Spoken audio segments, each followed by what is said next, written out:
নাশকতা ঠেকাতে অন্তর্বর্তীকালীন সরকারকে দ্রুত অবৈধ অস্ত্র উদ্ধার করার দাবি জানিয়েছেন বিএনপির সিনিয়র যুগ্ম মহাসচিব রুহুল কবির রিজভী।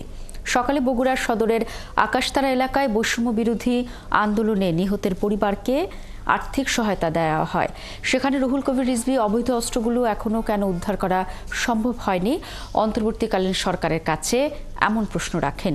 এই অস্ত্রগুলি যুবলীগ, ছাত্রলীগ ও আওয়ামী লীগের কাছে আছে বলেও দাবি করেন তিনি। সরকারি আইনশৃঙ্খলা বাহিনীর অতি দ্রুত অভিযান চালিয়ে এই অস্ত্র উদ্ধারের আহ্বান জানান তিনি।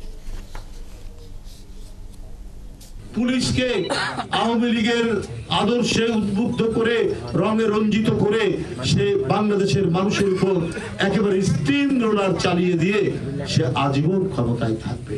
কিন্তু এদেশ এরকম জালিমকে কখনো যে ক্ষমতায় রাখে না, এই ইতিহাস শেখ হাসিনার জানা ছিল না। আপনি আপনার সমস্ত দুর্বৃত্ত যুবলীগের, ছাত্রলীগের নেতাদেরকে আপনি অস্ত্র দিয়েছেন।